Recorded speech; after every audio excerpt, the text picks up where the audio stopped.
warahmatullahi wabarakatuh. Selamat pagi anak-anak semua. Bagaimana kabarnya? Semoga kalian selalu dalam keadaan sehat walafiat dimanapun kalian berada.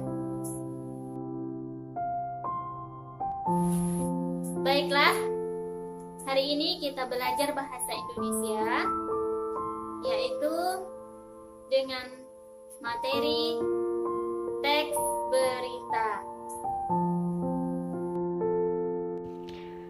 Baiklah, tujuan pembelajaran kita hari ini adalah yang pertama, peserta didik mampu memahami pengertian teks berita.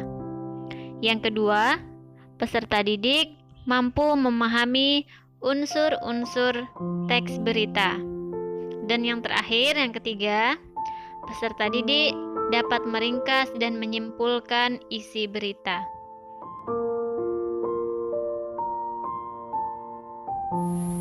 Sebelum lanjut pada pembahasan, silakan kalian simak terlebih dahulu berita berikut ini. 10 hari menjelang Lebaran, Sabtu 15 November, Pelabuhan Penyeberangan Merak mulai dipadati truk. Truk-truk tersebut mengangkut barang non-9 bahan pokok atau non-sembako. Tingginya arus truk dalam 2 hari terakhir berkaitan dengan adanya larangan melintas bagi truk non-9 bahan pokok pada tanggal 21 hingga 25 November. Larangan tersebut berlaku bagi truk bersumbu lebih dari 2, seperti truk gandengan, truk tempelan, dan truk kontainer. Penumpukan truk bersumbu 2 tersebut seperti di Pelabuhan Merak menyebabkan antrean truk sekitar 100 meter dari pintu masuk kapal. Antrean terjadi di dermaga 1 hingga dermaga 4, tetapi antrean tersebut masih dalam batas normal. Antrean belum membeludak keluar area parkir pelabuhan.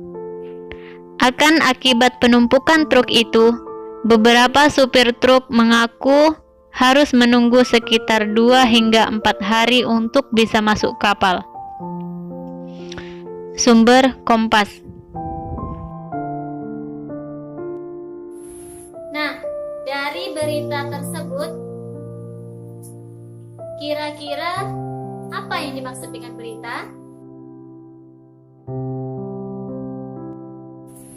Ya, pintar. Nah, berita adalah sebuah sarana untuk memperoleh informasi, pengetahuan, ataupun wawasan dari sesuatu yang kita baca ataupun yang kita dengar.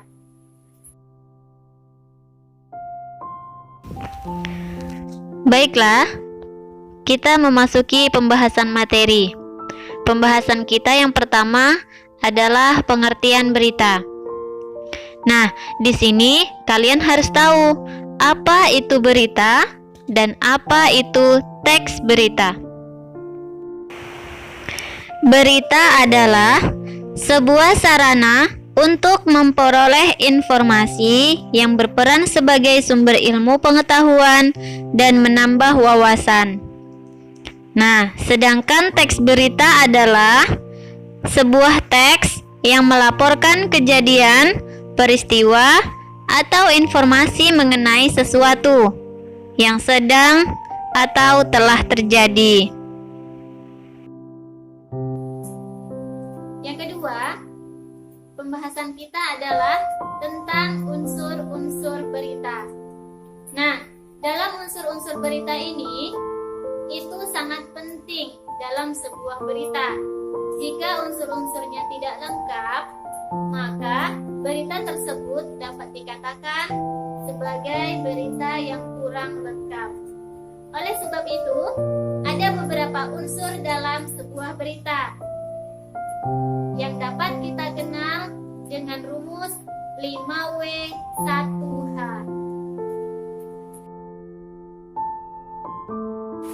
5W1H tersebut yaitu what, who, where, when, dan why. Dan hanya adalah how. Ketika kita terjemahkan dalam bahasa Indonesia, ini sama saja dengan apa, siapa, kapan, di mana, mengapa, dan bagaimana. Sehingga akan membentuk pertanyaan seperti berikut ini. 1. Peristiwa apa yang terjadi? 2. Siapa yang mengalami peristiwa? 3. Di mana peristiwa itu terjadi? 4. Kapan peristiwa itu terjadi?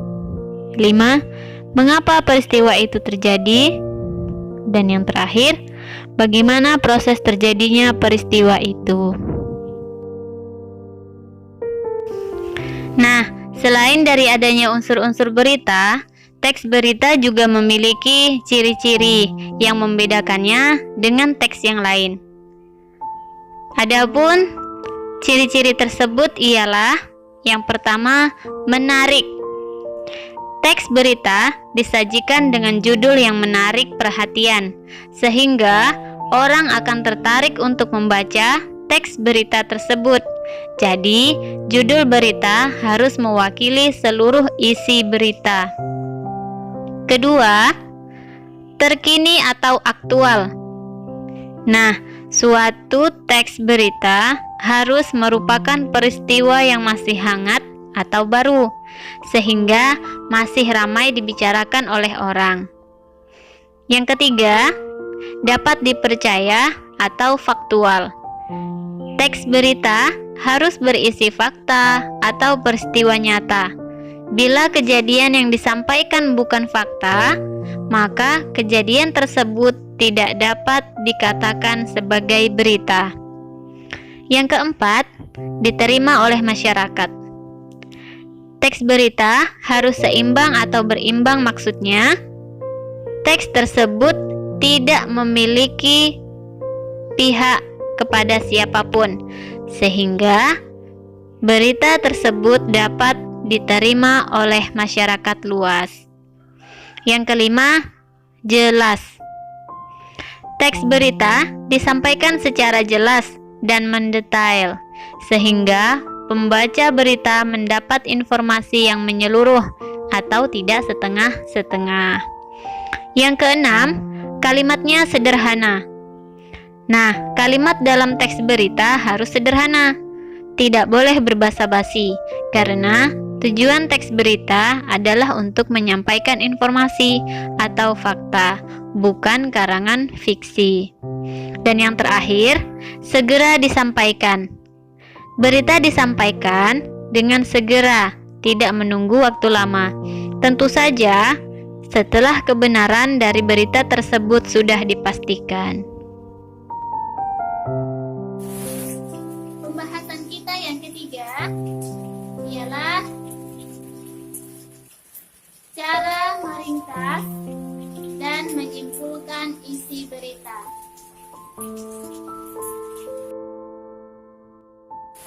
Nah, cara meringkas tersebut adalah yang pertama, kalian baca dulu atau kalian dengarkan dulu berita yang disampaikan, baik tertulis maupun yang kita dengar. Yang kedua, kita harus mencatat pokok-pokok isi berita atau sama saja dengan unsur-unsur beritanya. Dan yang ketiga, kalian menyampaikan kembali dalam bentuk ringkas dan lengkap. Pembahasan kita yang terakhir ialah penyimpulan isi berita. Nah, adapun yang dimaksud dengan kesimpulan adalah kata-kata terakhir dari suatu uraian. Di dalam kesimpulan itu harus memuat unsur-unsur berita dengan rumusan yang lebih ringkas, yaitu 5W1H.